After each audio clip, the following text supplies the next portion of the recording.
There it is. Tuesday night. We're back at it. Yep. Our weekly hangout, right? Yeah, exactly. So how's things over at the Goonies Rhodes Hotel? Goonies.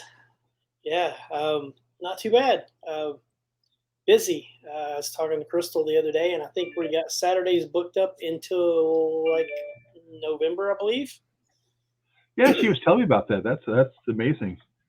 Yeah, so busy. And then the Friday, the 12th of this month, we got Shane Pittman's going to be here doing an event, and I think there's tickets still left. But of course, people, I don't know the link. People will have to go to Shane's one of his pages and find the link on there.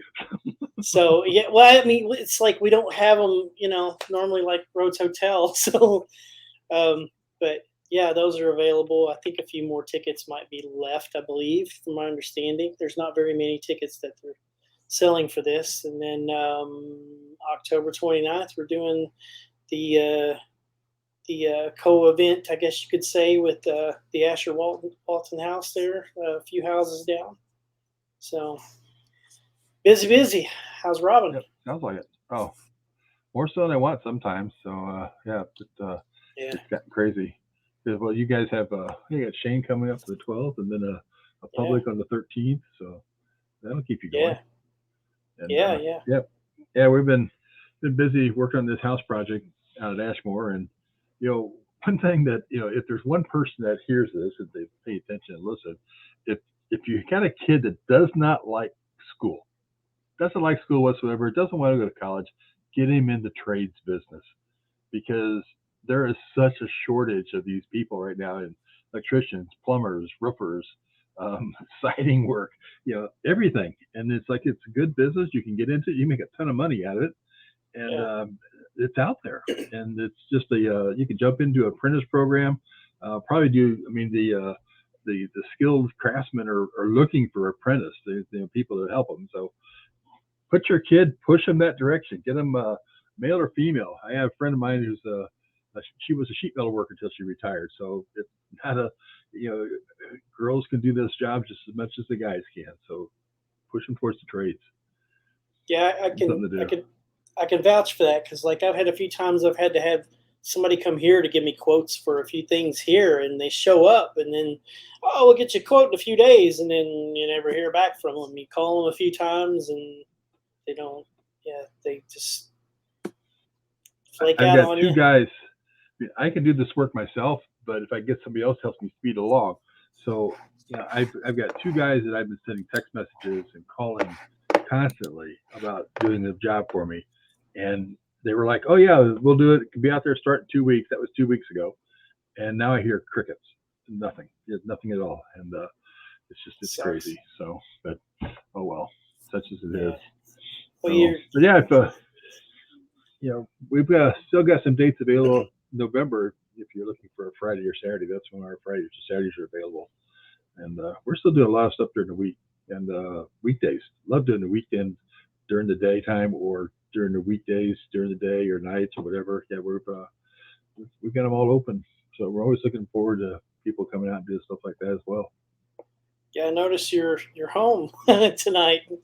Yeah. So you never know when I pop in where I'm going to be. So you don't. Yeah, sometimes I don't even know. Yeah, I've had a few of those times. Last minute, you're just like, well, not last minute, but I mean, day of, you're like, hey, I'm going to be at Ashmore. I'm going to be wherever. Yep. Don't know how the signal's going to be. Yeah, so it was it's kind of nice to be home tonight. But I looked at my July calendar, and I think it was 19 or 20 days I was at Ashmore in July. And so it's I'm almost at Ashmore as much as you're at Rhodes, and you live there. Yeah. You sure Norma just didn't kick you out, and you're just like saying, "Oh yeah, I'm there like 19 days." Yeah, this is a green screen behind me, and so there's nothing back there that moves. I just took a picture of it. We green screened it, so yeah, that's what it's doing. Yeah, you do like the ones, when they do like the school projects or whatever, and they have to be on there, and then they put, you just put the little background on there showing, Trina, we don't care what state you're in. I mean, you can bring Missouri's up. Just don't worry that stinking Cardinal stuff. So I'm okay with the Blues, but stay away from the Cardinal stuff. I haven't been keeping up with any baseball, but yeah, up there. Well, speaking of baseball, I know you're a Yankees fan, and the Cardinals and Yankees did a swap today. So, yeah, I saw something about that. I haven't kept up in probably 2 or 3 years or so. Like I've missed out for a while, but I did see something about that online. Yeah, and but yeah, I think there's a lot of Yankee people that are upset because I guess he gave up. I really don't follow baseball that much anyway, but I guess he gave up a pretty decent pitcher. For Bader, and I don't understand it because Bader's on the injured reserve list. Like, okay, so we'll trade you for one of our starting pitchers for this guy that's on the injured list. No problem. We'll try to do it. So. They must be banking on something happening like with him coming off that list here pretty soon. Oh, yeah. Josh, things are going well, I think, for both of us. We're just kind of keeping busy. Yeah. Trina, you're dead to me now. I've been accustomed to it since I was born. We switched from paranormal. Tonight's just going to be sports night. Yeah. Bring Mike on. I'll talk about sports. Terry here, bring you the Cubs baseball. So, and you can be Mike. You can be the drunken Mike Shannon. Cardinals baseball, and but yeah, looking forward to talking to Mike tonight, Ricksecker, and about stuff that he's been going on. He just got back from Ireland too. In fact, we were talking to him a little bit beforehand, and maybe before you were on, and before you came on. And I told Mike the last time I was in Ireland was almost before he was born. And oh wow! So, yeah, it's been a while back. Been a few years. yeah, a few. I think it's probably been like 79, like that. 76, 79. So yeah, 76. I guess it was. Yeah, something like that. So. Yeah. But rather than to hear about that trip. So yeah, I'd love to before go my there. paranormal days. But yeah, it was fun. I don't climb a bunch of stone. I don't climb a bunch of steps to kiss a rock though. I'm not doing that. We'll see if Mike did that, but I don't do that. That Blarney Stone didn't mean that much to me to climb 500 stairs or whatever it is to kiss a rock. So I'd feel like I was back on the mountain again. I'd have to be scooting up the steps. Well, see, our guide told us all we had to do is just kiss somebody that kissed the rock. So I was looking for the best looking girl, that went up there and kissed that rock and said, do me a favor. Like, help me out here. I can't climb that thing. Of course, I could back then. I was playing hockey and everything else anyway, but it's like, yeah, it would have been worthwhile. So, yeah. Oh gosh. Let's get Mike in here so we can talk to him. It's gonna be a confusing night with Mike and Mike. So we never had that problem. Yeah. That's me. Robin's running around. So all right, bring him in this way. There he is. Hey, Mike. Hey, how's it going? It's going. First and foremost, I'm a Red Sox fan. A Boston fan. Huh? So, Mike, you're dead to me now. Yeah. I was waiting on that. As soon as you said that, I thought, yep, it's coming.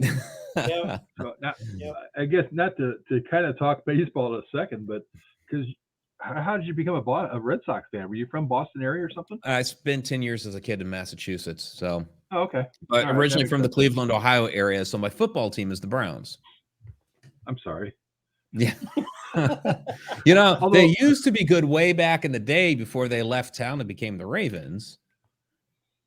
And then the new version has been terrible. Yeah. I was on an EMS call a few years back, and I was, the patient I had to take to the hospital. We were talking on the way up there, and I said, "Hey, I saw something in your house there where you're going. It's like they had some type of proclamation or something up there from Cleveland Browns." I said, "Well, can I ask what that's about?" He's like, "Well, I played for the Browns." I'm like, "What?" Oh, he said, wow. "Yeah, I played for the Browns." He said, "During the strike season, I was one of the scabs that got asked to come in and play for the Browns." He said, "It was only for a couple of games or whatever it was," but he said, "So it wasn't a big deal." I'm like, it was a big deal for the Browns because those scabs played well and actually won a couple of games and made the playoffs that year because they won those games. Yeah, well, he played for Kent State and played varsity football at Kent State and went to play for them. So it was kind of fun listening to him talk about that. Nice. That's pretty cool. Yeah. So you just got back from Ireland. So tell us a little bit about that trip. Yeah, so I heard you talking about the Blarney Stone, and I did go up there, but it's not like you're doing 500 stairs in one shot, because there's quite a line to get up there. And so you're like doing a few stairs, and then they have like little side rooms that you can kind of go explore a little bit while you're waiting in line. Oh, okay. So that kind of helps with that climb. It is up a very narrow spiral staircase. So it would not fly in the United States because of our fire codes and regulations and all that. We were stuffed in there pretty well. But then there'd be like another room off to the side. You kind of look around and explore a little bit. Okay, and then keep going up. So, but yeah, so I kissed the Blarney Stone. The thing about that is, because it's like under the battlement, they slide you in there upside down. You're going in backwards. You're on an angle. You have to hold on to these two railings, and the guys have you, but it feels like you're about to slide right off the castle. It's like that's going to be a long drop. Yeah. But yep, kiss the Blarney Stone. So did you do a lot of investigations, everything out there? The only real investigation we got in was Lep Castle. There were a couple others that were scheduled for us, but because of the fallout from COVID, people either they changed their rules of the location or their situation changed, and so we had two other investigations that were scheduled that just basically turned into tours. Yeah, I mean, I found Ireland extremely charming. We went to a lot of old ruined castles and things like that. Blarney, it's not just the castle. You have the entire grounds and gardens and everything, which you can really spend a whole day at Blarney. We only had a couple of hours. We did some of the stone circles out there, like Drombeg Stone Circle, Grange. There's even a stone circle there at Blarney. So we hit a lot of different locations, and it was an amazing place. That would be awesome. I'd always love to go to Ireland. There's a lot of places I'd love to go, but I mean it's one of those up in the top there. It'd be cool.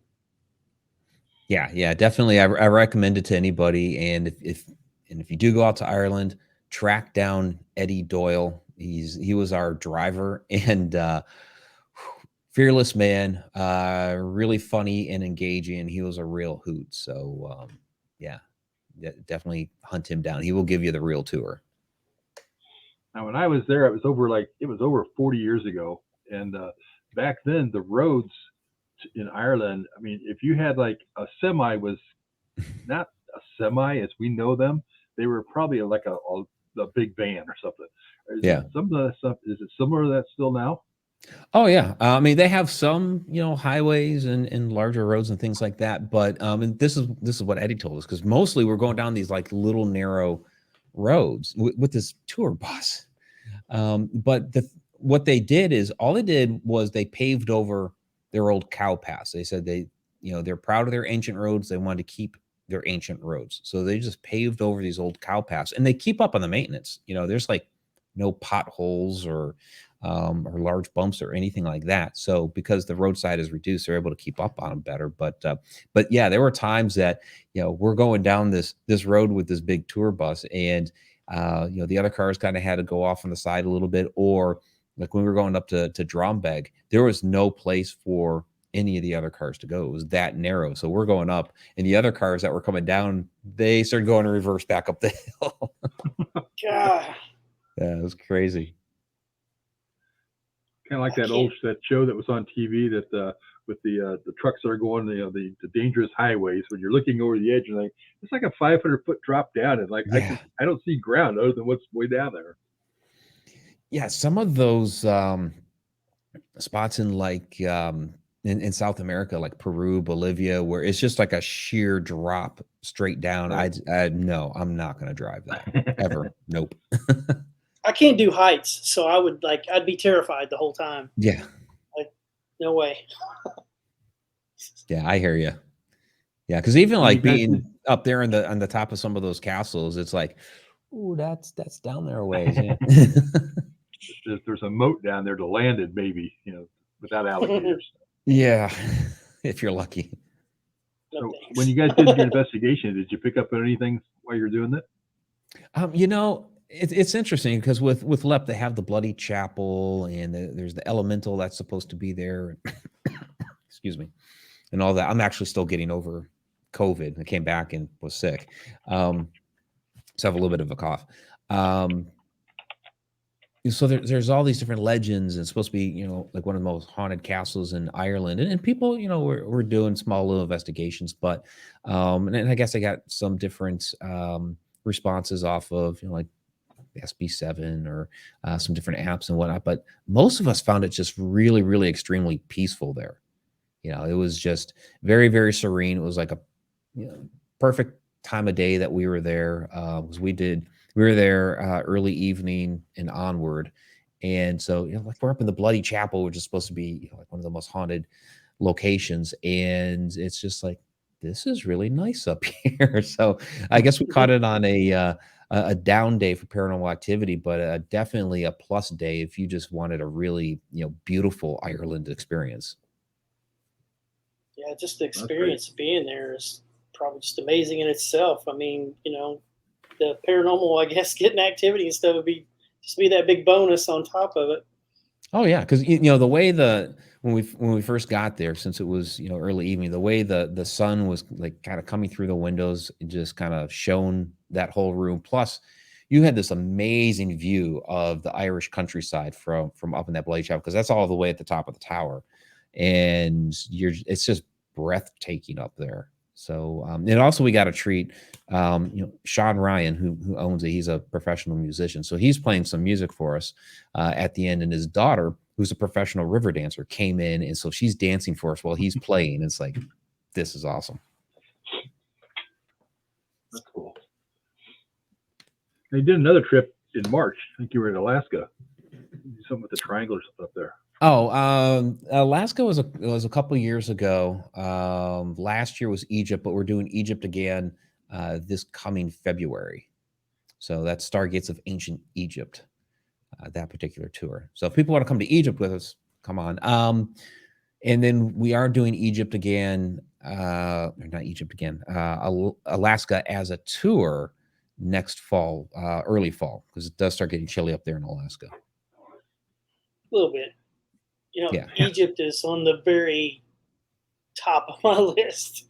Yeah. I've always wanted to go see the pyramids, and I've always been fascinated with all that. So I envy you. Yeah, it is definitely fascinating. Yeah, if you can ever get out there, I definitely recommend it. It is, you know, you see photos, you watch documentaries, you know, you see movies that have, you know, the different temples and pyramids and all that in it, but until you actually walk in, oh my gosh, all those photos and videos and everything just pale in comparison, because you're just like looking up like, how in the world did they do this stuff? It's just amazing. Yeah. Now, when you were up here in February at the Unity Day that we did here. Is that this year or last year? Last year, I guess it was. I kind of lost track of my date. Oh, that was a couple years ago, Robin. That was just before COVID hit. Yeah. Okay, it was. That's the last event I did before COVID. Yeah. Oh, okay. Well, as I said, the time's like sliding by me right. sometimes. Oh yeah, yeah. I think that was about the same time that you came out with your book on shadow figures. Yeah, that had just come out. Your event was the first event that I had it for sale, and then all of a sudden, boom, we didn't have any more events the rest of the year. And what was funny about that, because, you know, I bought all the copies of that first edition to sell. By the time everything started opening back up for other events, I had a second edition out. And so it's like I have a whole box of books in the back of this first edition that I never got around to sell. Oh no. Yeah, but yours was the first and only event where I sold that version of the book. Yeah. So tell us a little bit about the book with the shadow figures. Yeah, absolutely. A Walk in the Shadows, a complete guide to shadow people. It dives into a lot of different areas of this type of research. So section 1 is on different types of shadow people. So it gets into like humanoid figures, the Hat Man, hooded figures, mists, wisps, crawlers, hooded figures, all these different types. The second section is on sleep paralysis. People have a lot of different questions about witnessing and seeing the shadow entities while experiencing sleep paralysis. It gets into old hag syndrome, and then also into the history of shadow entities and how we've seen this throughout ancient Sumer, ancient Egypt, Native American cultures, that sort of thing. Third section of the book is getting into the different concepts about what they may actually be. Are they human spirits? Are they interdimensional beings? Are some of these extraterrestrials? Or some of these time slips? Possibly even astral projections or light beams or things like that. And then the last section of the book gets into kind of the darker stuff. For some of these things actually demonic, and are they really evil, and that sort of thing. So I put a lot into this book. Sounds like it. I had to talk about sleep paralysis. I had a few instances that this has happened, that I had, these dreams, like I couldn't see who was over me, but I could see that dark figure over me, and I couldn't do anything. It's like a dream, whatever it was. I could tell I was squirming around. I was trying to say something, couldn't get anything out, and but it's so weird. Having this big figure over you that you can't tell any kind of details or anything of, and it was freaky. It pretty creeped me out. Oh yeah, absolutely. Yeah, the first experience that I had when I was a kid, I was 8 years old. I didn't have the paralysis aspect of it, but he woke up in the middle of the night and there's this tall, dark figure in the room. At that time, I didn't think shadow person. I didn't know what shadow people were back then. I was thinking somebody broke into the house and maybe they're gonna rob the place or kill me or something like that. But it did come over to the bed and it leaned over, and looking up into basically nothing. It's just all black. There's no eyes, no nose, no mouth, nothing, no features. But you kind of have this outline of a person. And that one actually got physical with me. It took me by the wrist, crossed my arms across my body, and ran off down the hall. But other ones that I've seen since then, haven't been related to sleep. Where, the one that I saw when we moved into the house in Ohio, it was just like this more translucent kind of shadow. He was very fast, kind of had the outline of a person, and he just like pop into the doorway of my bedroom, and I turn and look, and off he'd go. These things are very, very different. But I have had sleep paralysis, not with shadow entities though. And it was kind of the reverse, the way people normally experience it, where people usually, wake up in the middle of the night, like and you can't move. Yeah. For me, it happened the reverse way, where my body was just so tired, it shut down on me, but my mind was still awake and coherent.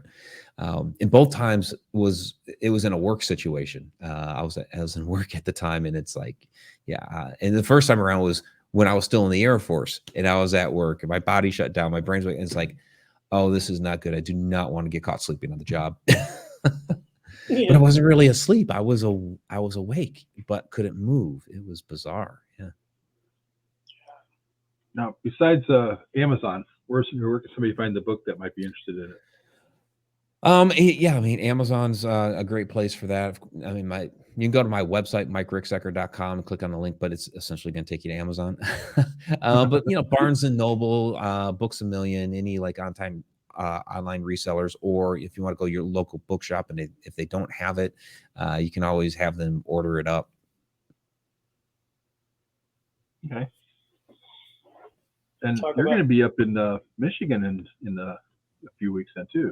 Yes, I am. Yeah, Michigan Paragon, and I will be giving a presentation on shadow people there. So, so it's the first time I'll actually be speaking at Michigan. I've been going up there the last few years, but this will be the first time I actually speak there. So I'm really looking forward to that. They always have a big crowd. Oh yeah, absolutely. They put on a great event.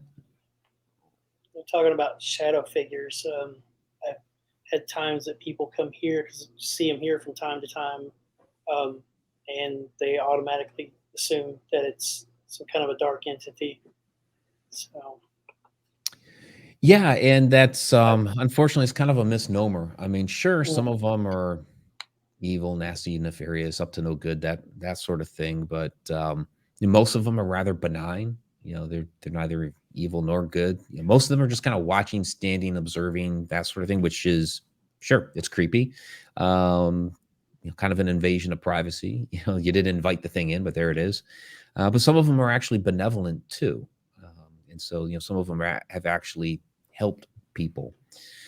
And with some of these things actually being like human spirits or whatever, if it's somebody's Aunt Tilly or grandmother or whatever, I mean that's not evil. There's just they just can't manifest fully as an apparition, and they end up coming off as a shadow, and that's just the way the energy is resonating into our plane of existence. So well, unfortunately, you have people out there that are, they're the darkest of the dark and the most evil of all evil entities, that sort of thing. And it's just like, no, I mean, some of them, sure. The way I chalk it up is kind of simplistic, where I say, like with humans, some humans are good, some humans are bad.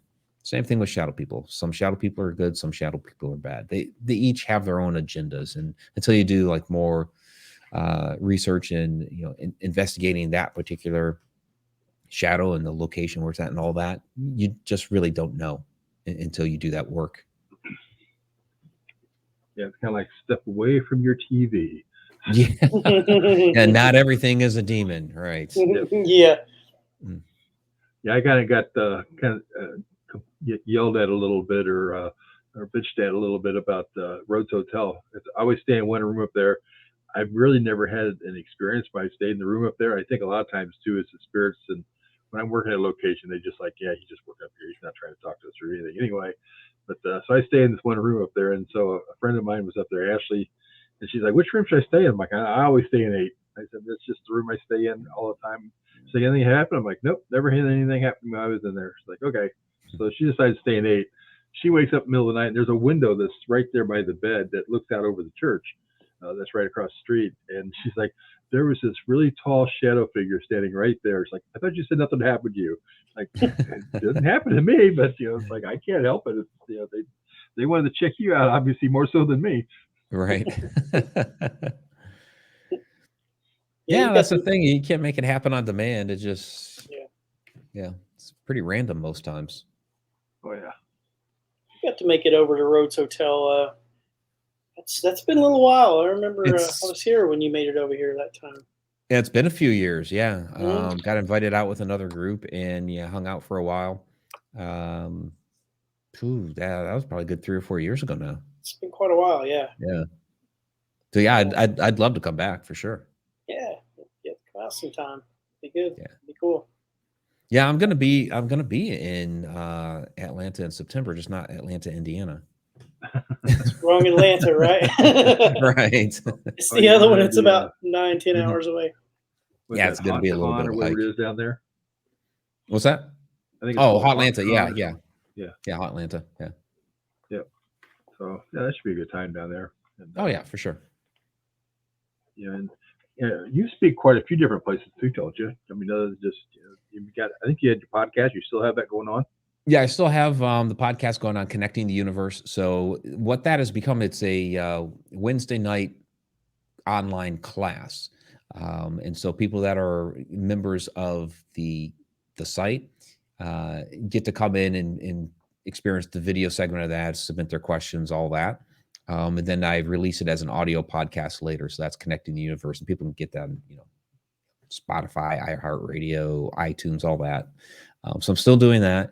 I do speak at a lot of events, not as many as before COVID. It seems like it's fewer and far between now. So like this year, I think it's maybe a half dozen events that I either have spoken at or am going to this year, where before it was like I'd have 6 weekends in a row where I'd have an event going on, and then maybe I'd have a week break and then another 4 weekends in a row. I was driving around all over the place. It was kind of crazy. But I remember you jumping in the car and it's like windshield time. You were there for going over the place all the time. Mm-hmm. Yeah, it was a lot. It was great, but ton of miles in the car, and at some point, the body started to ache a little too much sitting in the car so much. But it was a good time. Yeah. So well, that's good. So how are things in Ohio now? Enjoy back in the home area, so to speak. Yeah, back home. I mean, I'm like 15 minutes from my parents, 20 from my sister. I got all kinds of, aunts and uncles and other family in the area. So it's really nice to be back. There's a lot going on here with some of the different groups and events. Well, I mean, we have Parapsychon down at Ohio State Reformatory every year, which is great. Tri-C Ghost Hunters puts on a fantastic event. Brian Cano was just recently through here doing his History of the Paranormal exhibit, which he invited me to be a part of and speak there. And that was at the Grafton School, which is like 10, 15 minutes down the road from me. And it's a newer location. I mean, the school itself's been around since the 30s, but maybe it's a little bit older. But in any case, it's a newly opened place for people to go investigate. So, a lot going on around here. That's great. We talk about all these locations and stuff. I'm going to pop one of my questions in right now. Kind of spread it out just a little bit instead of just like bombard you all at once.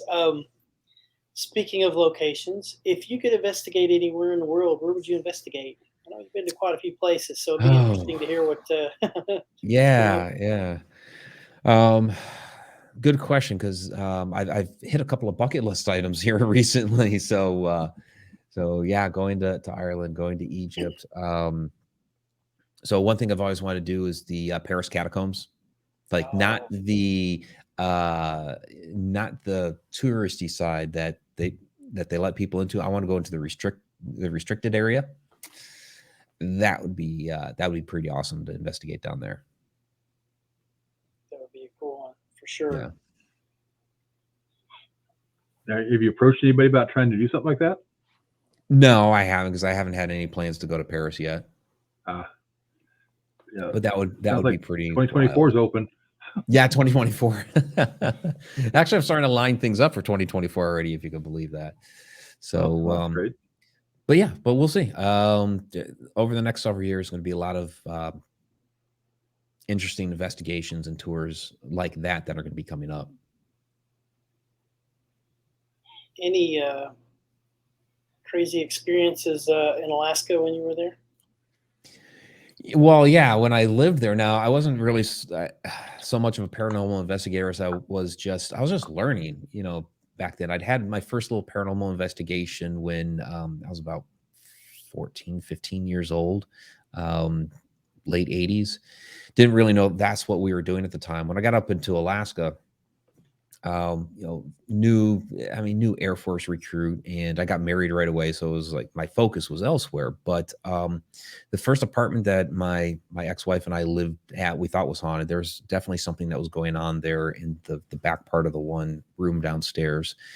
And then just bizarre stuff. So, being a part of the Alaska Triangle television show, and then my book, Alaska's Mysterious Triangle, there's a lot of bizarre activity that happens up there. And I got a bit of a taste of it while I was there. So, for one, that first spring that I was up there, just people talk about like missing airplanes and the strange electromagnetic activity up there and all that. So planes taking off from the Anchorage airport, and it got maybe like 1,500 feet in the air or whatever it was, and all of a sudden, engine drops right off the airplane, lands in a supermarket parking lot.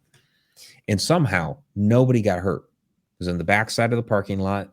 Nobody was parked back there. And then all the additional shrapnel that fell, and it dropped into like, people's houses and an apartment complex and things like that over there. Didn't touch anybody. So people were talking about walking into their bedroom and finding, shrapnel lodged into the floor of their bedroom. And, but nobody got hurt. So totally bizarre. Plane turned around and landed back at the airport.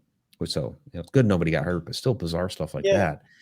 The one building that I worked at the last 2 years that I was there, which was the Alaska Command Building, we saw a lot of shadow activity down in the basement there. We're in a secured communications facility, and no windows or anything like that. It's just it's pretty closed up, and the back office area, we would always see these shadows walking about. And even on the computer floor, every once in a while, you see like a shadow flit here or there. And so you couldn't really talk about it, and we're definitely not going to do a paranormal investigation down there because we're not going to be allowed.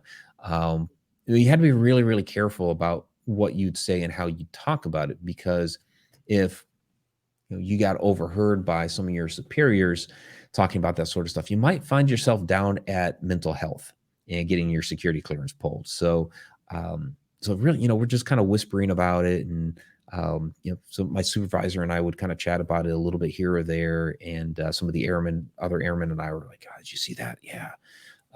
Or like the first time I really had a conversation with my supervisor, I saw something walk outside his door, and he just said, "Yeah, that happens here." I'm like, okay. But the running story that people kind of whispered about was that the building had once been a hospital, and where we were at was the morgue, and where our computer racks and everything, our communication racks were at. That room had been where they set up the coolers. So it sounded like a plausible story. Okay, so maybe these are the spirits and souls of those who had died at this hospital. Well, when I was doing research for my book, Alaska's Mysterious Triangle, I want to get the facts of the building and all that and put that into the book. So I started looking up information about the building. Come to find out, it was never a hospital. It is currently being used for what exactly it was built for, which is command.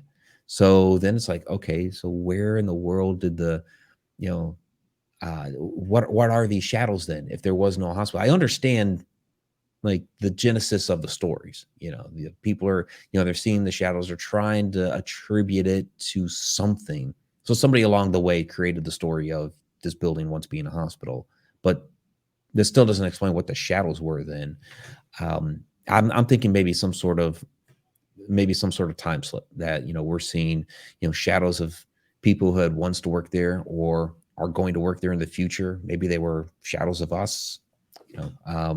It's really speculation at this point. The only way to really know would be to go back and do an investigation, which is never going to happen. Heidi, excuse me, Heidi had a question for you. What's the best place you've been to? Oh, so that's always a tough question. And because there's so many. They all sometimes have different reasons. They could be one of the favorites or one of the best ones. Yeah. So I kind of end up having to categorize it because there's a lot of great locations that I've investigated. So, so what I end up saying is, the best like haunted house that I've ever investigated was the Stone Lion Inn in Guthrie, Oklahoma.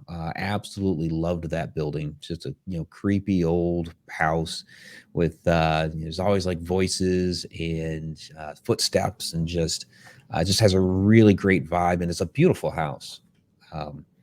So historic building, Mineral Springs Hotel, Alton, Illinois. Investigated there a ton when I lived out there in Illinois. Absolutely love that building to this day. I think Dave and Donna at It's Raining Zen keep asking, when are you coming back? When are you coming back? Because I haven't been out there since last year with Coyote Chris's funeral. So it's like I keep telling them I'm going to make it out there this year. I promise, and I will probably sometime this fall. But yeah, love that building to death. I've had so many experiences there. Favorite haunted prison, Ohio State Reformatory, just down the road. Favorite haunted maritime vessel was the Goldenrod Showboat until that that burned in an arson fire a few years back. So that was pretty unfortunate. So it's kind of like I kind of have to kind of categorize these different locations because there's so many. Yeah, I was had the pleasure of being on Goldenrod a couple times anyway. And, went on there early on when they started to investigate that place. And, oh, nice. So you were probably on there when they still had like the beautiful stained glass and all that. Oh yeah, yeah. Nice. I was on there actually when I think it was just a week or two after they decided to start doing it, and I got invited to come out there, and because they wanted to know how they could get it out there as far as paranormal to people, to the public, and all. And I said, well, you really need to have somebody investigate it too. So I went out there and did some stuff, and we had a couple of things we picked up on, not a lot, but a couple of things. But I was more into wandering around checking the place out, and went to the bottom, and there's like, oh, it's going to be restored. It's going to be restored. I'm like, don't think so. I'm like, I was in the bottom of it. I'm like, this thing's rotted out. I said, you can't even pick this up without falling apart. So, unfortunately, I hate to see the place get burnt down, but that was probably one of the probably, it's kind of like, when your dog's on this last day, and it's like, you hate to take it and have it put down, but at the same time, it's got to be done. And I think that's what the goldenrod was. It's one of those situations where it needed to be put down. Yeah, I mean, I loved investigating. I just had a mild haunting, a couple little things going on. I love the history of the place, and when they tried to pick it up and move it on the land, and the hull buckled and basically broke the metal hull, it's like, you're done at that point. So what are you going to do? And I know that there had been plans. They're trying to figure it out, where the the Goldenrod Association was trying to take pieces of it. And I guess the idea for a while there was to and somebody in the St. Louis area was setting aside some park area to be able to take large pieces of the goldenrod over there and set it up and kind of like do a mock boat and actually have some of the real pieces put into it. But there ended up being, between the landowners and the association, there was this big battle, and then once it burnt down, it didn't matter at that point. Yeah. In fact, another place that's just not too far from the road there that you've been to a few times too would be the Eldred House. Oh, Eldred House, yeah. Been there a couple of times. One was just kind of a basic walkthrough tour, and the one time I actually investigated there, there's just too many people. Yeah, and within that house, it's so small. It's like somebody sneezes, downstairs, and you're hearing it upstairs or whatever. Right. So it's so the investigation didn't work out all that well. But and that's one where they are doing a really good job of actually restoring it. So actually, Dan and Kelly you may not know it, but I mean, they were actually going to donate that to Lost Limbs Foundation. Oh, were they? Oh, okay. Yep. And I went to the board meeting. It's all set. It's all done. It's all approved 100%, because Mike and I talked about it. We'd already made plans on work that needed to be done because the roof started to get really bad there. And, okay. Yeah. Then at the attorney's office, they backed out. Oh, that's a shame. So now, in fact, Lauren Hamilton was out there the other day. He did the video about the place and showed some pictures and all. It's like, it's really deteriorating now, because Dan and Kelly are no longer involved in it, or Cindy and her husband, they're no longer involved in it. So that means the upkeep's going downhill. Oh, that's a shame. I think it's going to look like Greene County. Yeah. I'm sure you've probably been to the old poor farm up there in Greene County, haven't you? Oh yeah. I've been there. So it'll end up like that. Yeah, that was because when I lived in Greenfield, so that was about 10 minutes down the road from there, because that was between Greenfield and Carrollton. Yeah. Sure. Now, let's see, where was this? I just kind of missed my other than Rhodes, any place that you like to investigate in Indiana that you've been to? So I did Fox Hollow Farm some years back, and the woods back there are they're just creepy. They had they're still finding bones back there from the murders. So yeah, there's definitely a strange vibe about that place. But what was really interesting was actually when we were finishing up our investigation there, we'd got some interesting things by the pool. The woods were really interesting, but throughout the whole night, there was a storm that was threatening to roll in. And so we were up in the apartment area, and we were doing some EVP work, got some interesting responses. We saw some light anomalies kind of moving around back in there down the one hall. So it was a really interesting evening. And so we were about to wrap up, and all of a sudden, boom, storm erupts outside. The rain is pounding on the roof. So we're like, okay, we'll wait in here a little bit. And we did a little bit more. We were doing some work with the EMF detectors, can't remember exactly, but we were just waiting for the rain to stop. And so when it finally did, though, had everything packed up, we're headed outside. And as we're taking the equipment out to the truck, looking around, it's like, there's no water on the ground. It hadn't actually rained, even though, we absolutely heard that rain pounding against the roof. So that was bizarre. That's really close to here. I haven't been there, but I don't. Foxhole, yeah, that would be pretty here. close to you. Yeah. Yeah. I don't think you can investigate there anymore either. I don't think so. Yeah, I think it's been some years since they allowed investigations there. But yeah, that's in Westfield. Yeah. Which actually, yeah, Heidi had a question in there too, that like any places that are kind of shut down that you wish to open back up that you can investigate again. Let me think. God, there's one we were just talking about the other day. I can't think of it now. Yeah, I can't think of one right now. So I know there was one I was just talking about not too long ago, like maybe a couple weeks ago or whatever, and I can't think of it now. I'm going to steal Jenny's question that I got a while back and ask you because it was a good one. So I'll throw this because it'd be interesting to hear your responses on this one. So if you could investigate with 3 people, alive, dead, or fictional, who would you pick to investigate with? Well, dead would certainly be Hans Holzer. I grew up reading his work. He was extremely influential in the field, and they could all be dead. I'm good friends with his daughter. So it would be Hans and Alexandra together. I think that would be fascinating. And then throw in Sherlock Holmes for good measure. There you go. We've had Hans and Sherlock show up quite a bit. Yeah. Nice. So, yep. And I think one of those places that people like to go back to that they'd open back up would probably be Stanley Hotel. Oh, yeah.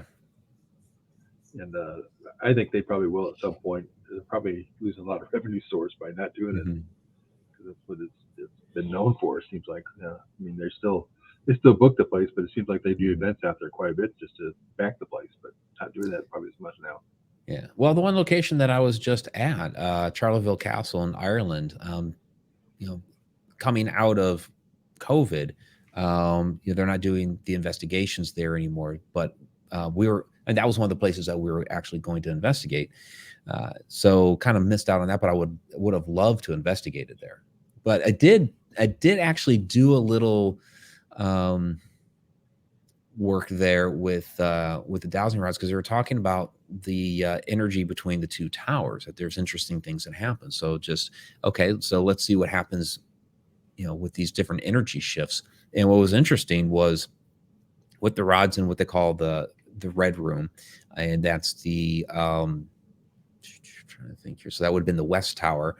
You had the rods pointing, no, that would have been the east tower. You had the rods pointing north, one pointing north, the other pointing west. You go into the other tower, and the rods are pointing east and to the south. So, and the one curator there was like, yeah, that's really interesting. And so then she shows what happens with the pendulums there, where in the one tower, it spins counterclockwise, and the other tower, it spins clockwise. Now, the construction of the castle was done by masons. And so you're basically seeing duality built into the structure. And then you start seeing other little things around the castle, like the black and white tile and things like that. It's like, okay, they actually, worked all that into the construction, just these. So it wasn't really so much a paranormal investigation as it was, just investigating the energy that they had built into the actual design of the building.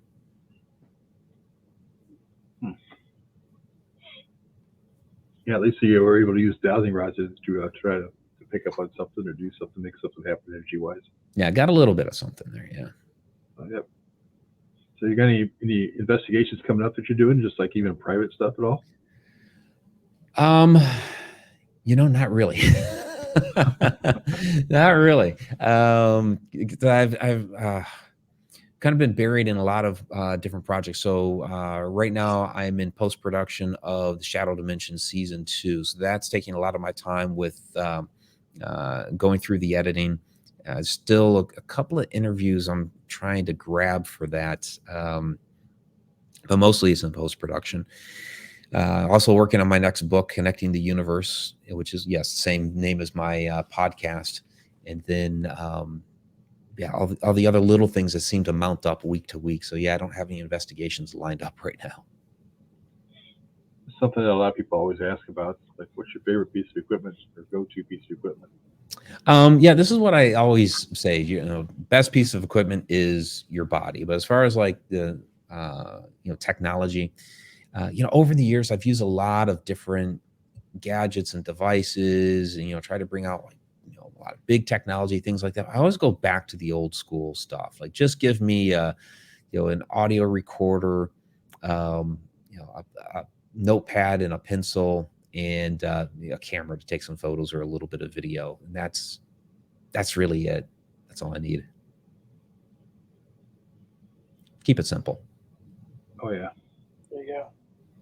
Any equipment you think that people are using that is, it's like, you don't have to name a specific brand or like that, but anything that you think is maybe like overused, or that people putting a lot of hope into, that's probably getting more false positives that's doing them any good?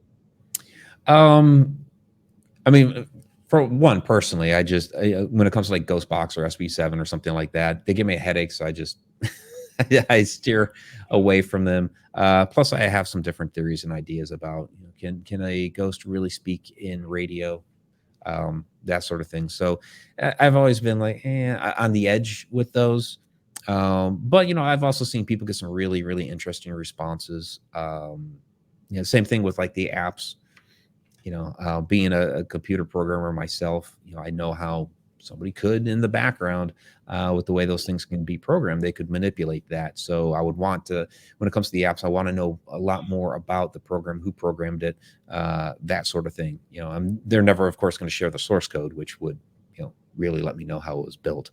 But the other one would probably be the SLS camera, which, and I have one, but it's really easy to get a false positive on that. You get a little, you can have a chair sitting over there, or the way the drapes are, kind of falling, that all of a sudden the camera picks up on, the little stick figure somehow. So a lot of false positives with that. Yet I've also seen that, pick up some really, really fascinating things that you're just kind of scratching your head, like, I can't rationally explain that. Right. So like and that's the same with any of those. It's like, I there's part of my brain that's like, I could see being false positives, or maybe being manipulated, or not really being used the right way, whatever it is. But then also seeing some really interesting responses and results too. So yeah. I always think it's kind of interesting when you're asking some of the things like the SB7, and you're asking questions that for instance, we were asking one night, it's like, how many people are sitting at this table? And the number 7 came through, which was how many are there. I'm like, how many females are sitting at the table? And the number 4 came through. And I'm like, how many guys are sitting at this table? And number 3 came through. It's like, okay, that's kind of weird, because they answered every question right after I asked it and all. So it's like, it makes you kind of wonder. But you don't know. And I know we were at Rhodes one night, and we had they were using my SLS camera, and it's not the Connect system; it's the one that Bill Chappell made.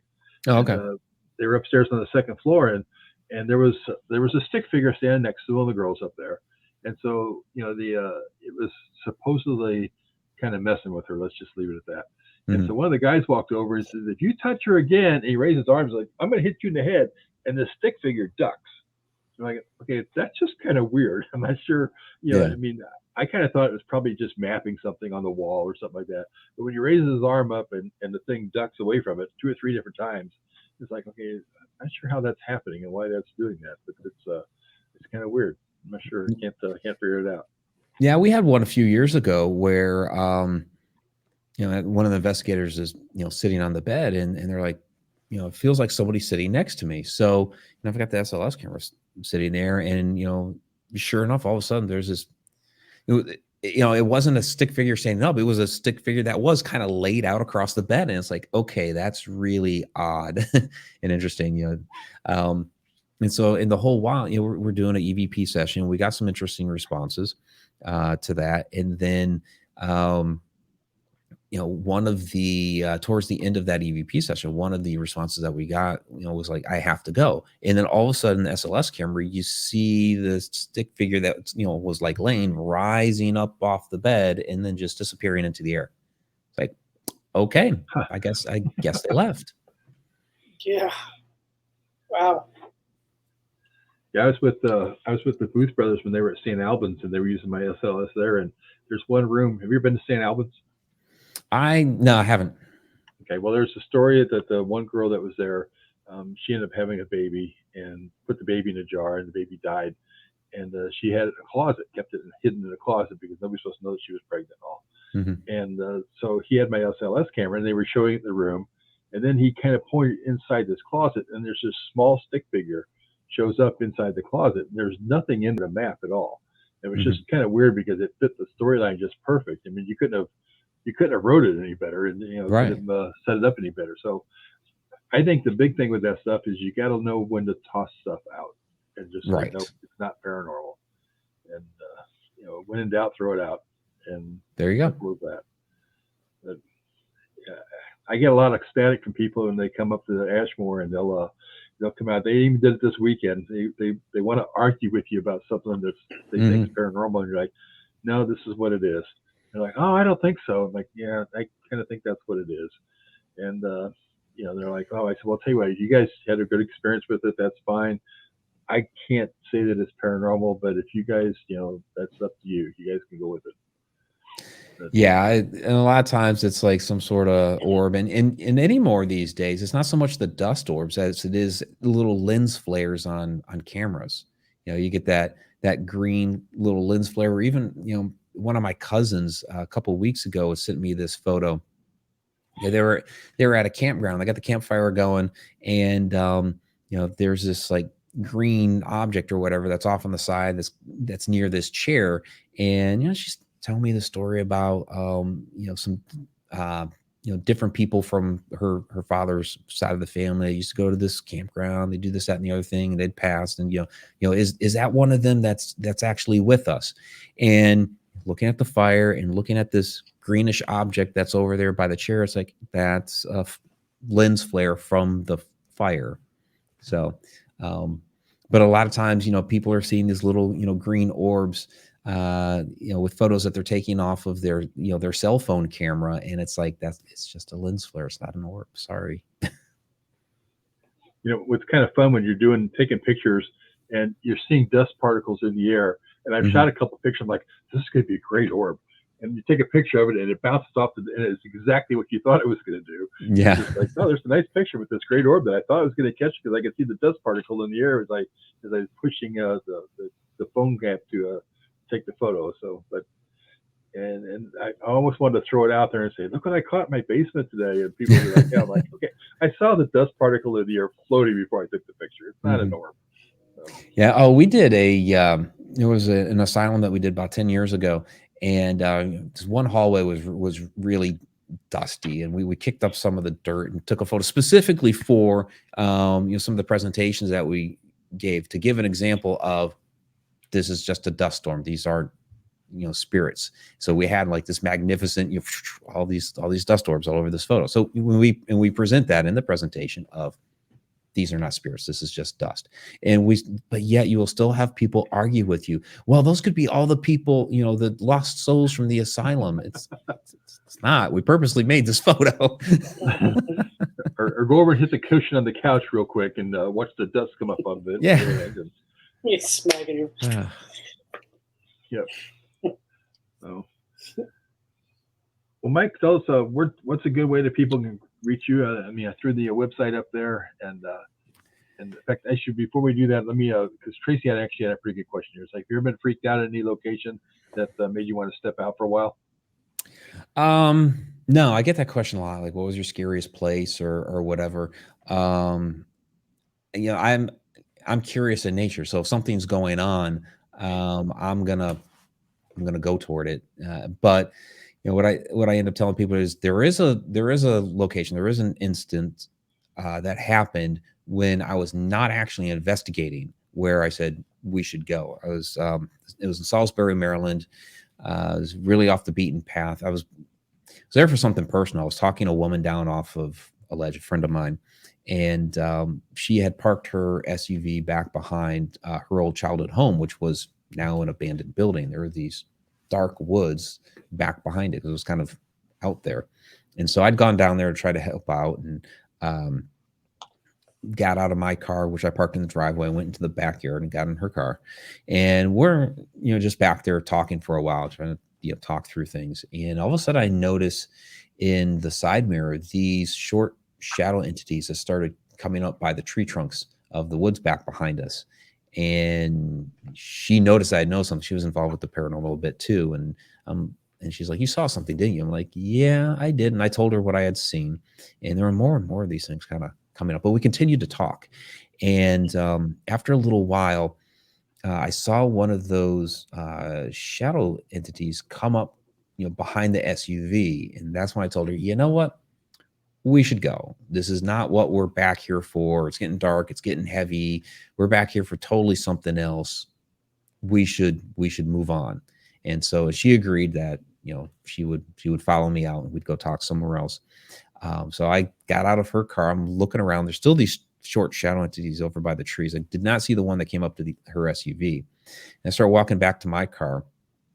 Look back one last time, still seeing those guys by the tree trunks, but up in the tree tops, there was this, I call it like a living spider web, because it was white and it was just kind of slinking through the trees. It didn't really have any shape other than like these little tendrils. I have no idea what the heck it was, except, like I said, like a living spider web. And I'm like, yep, good thing that we're going. So got out of there for that one. So, but that was something personal and not an investigation. So besides your website, any place people should contact you to reach out to you? Yeah, absolutely. So MikeRicksecker.com, which is the website, ConnectedUniversePortal.com. That's my online learning platform. 30-day free trial out there. And that's, you got tons and tons of information out there. The weekly classes, you've got Q&A videos, you've got full travel video blogs of Egypt, Ireland, the American Southwest, all kinds of articles and everything out there. And also shadowdimension.com. You can find all the links to where Shadow Dimension is running. But the best place really to go for that is Tubi TV. They're running it for free out there. So yeah, you can find me. And of course, social media, Facebook, Instagram, Twitter, TikTok, all that stuff. Mike, Couch, you're going to have to look him up on TikTok. I don't get on there very much. But, I'm too busy with everything else to get on there. But yeah, he hangs. It's a lot of work to keep up with it all. Yes. Definitely appreciate you being on tonight and talking. Absolutely. To us. Yeah, thanks so much for having me. It's great talking with both of you. It's been way too long, so yeah, this was nice. Yeah, hopefully we'll get a chance to catch up with you next in a couple of weeks anyway, up in Michigan anyway. Yeah, if you're gonna be up in Michigan, absolutely. And I got a pager going off in the back. Uh-oh. I'll just kind of shut that down. So, yeah, I thought I had all the noises stopped, but obviously I missed one. So, yeah, we'll be up there and have to catch up with you a little bit more up that way. And definitely. What's going on. So, sounds like a plan. All righty. Well, appreciate you coming on tonight. Have a good one, and we will see you in a few weeks. Will do. You guys take care. Have a great night. Yeah, you too. Thanks, see you soon. Thanks, Mike. Bye. Night. Bye. Oh, let's change that. There we go. Yeah, it's great having Mike on, and get a chance to catch up with him on a few things and all, and yep, we'll be up at Michigan Paracon and talk to him up there as well. Yeah, and I haven't talked to him in a long time, really. I mean, it's been quite a while, so it's nice being able to talk tonight. Yeah, God, it's terrible. It's like I was thinking that. Well, I knew that he wasn't here when we did the flip flop thing with at the Unity Day that we did, but so I was thinking it was this year. But nope, it was 2 years ago. So yeah, I remember that now. And yeah. Yep. So yeah, I appreciate everybody kind of jumping in here tonight, and those guys that ask questions and all. We appreciate those. Toss them out there and help those guys answer as many as possible, when they come on. So yeah. Thank you guys for tuning in. Yep. And I forget, I don't have it up here, but who we got next week? Ernie Atwell. Okay. So good. Yeah, we'll see what Ernie's up to next week, and talk to him a little bit. And, I kind of forget what we're going to be talking to him about. Remember? Don't remember off the top of my head. I've got notes off to the side. Yeah, he had a couple of experiences. I think Rebecca's the one that kind of put us in touch with Ernie to talk to him. So if I remember right. So so we'll I mean, Rebecca mentioned it, so I'm kind of looking forward to seeing what Ernie's up to. So we'll do that next week here. So he sent me some things. I just don't have them handy at the moment. So in other words, you're not prepared. Well, I didn't know I was going to be on the spot. Be like, oh, what's he going to be talking to us about? It's like, well, I don't know. I don't have anything in front of me at the moment. That's all right. So okay, well. So maybe just tune in next week and find out. All right? Yeah, exactly. I'll have to tune in myself to find out what we're doing next week. Yeah. Okay. Well, we'll talk to everybody next week. Hope you enjoyed the show. Check out our the YouTube channel, and if you haven't subscribed to that, get out there and do that. We need to get up over. How many are we at now, Mike? Can you remember? What's that? How many subscribers we have on the YouTube channel? I don't know. I think we're in the 40s now. I don't know what exactly we're at, but I think we're in the 40s. Killing it. We're killing it. Yeah, we're moving on up. And, yep. Yeah, I have to see if we can find out what it is. Let me see if I can type it in here real quick. And you got it? Let's say I might be able to pull it up and look. I think we're in the 40s. Could be wrong. That has happened. That has, once or twice this year, I think. Anyway. Yeah, I'm not. I'm pulling up something other than that. So. Hold on. Let's see if we can find that here real quick. I had to pull it up the other day. Let's see here. LLF Radio. We have 41. I told you we broke 40. We have 41 subscribers now. We're rocking and rolling. We're rolling along. Well, let's see if we can get to 42 by next week. I mean, that would be a step in the right direction. Yep. So if somebody watching right now could go subscribe, that'd be awesome. We'll be at 42 next week. Yep. And So we've got all the episodes out there, so you can watch them or listen to them there as well. Yeah, we've had all kinds of people on so far. So, okay. Well, I'm going to get out of here myself. It's been kind of a long day, and time to get out of here and head upstairs. And so, all right, Chan. That's it. So that they're going to join. There we go. All right. There we go. We could even be at 40. We could even be at 43 by next week. Yes, we might break 43. That would be awesome. Okay. Have a good night, guys. Thanks again for watching. All right. Take care. Good evening. Night. Bye. My name is Mike, and I'm the founder of the Lost Limbs Foundation. The Lost Limbs Foundation is a 501c3 nonprofit organization that provides assistance to amputee children in need of prosthetics. I started the charity after my own struggles after my leg being amputated just above the knee. Prosthetics cost thousands of dollars, and the average lifespan is 5 to 7 years on a prosthetic. Kids are constantly growing, so they'll go through multiple prosthetics throughout their life. This is the prosthetic leg that I use, and the cost was about $70,000. The Rhodes Hotel is in Atlanta, Indiana, and is owned and operated by the Lost Limbs Foundation. We are currently doing photo shoots, ghost hunts, and special events to help raise money for the charity. For more information, you can go to lostlimbsfoundation.org. With your help, we can help these kids one step at a time.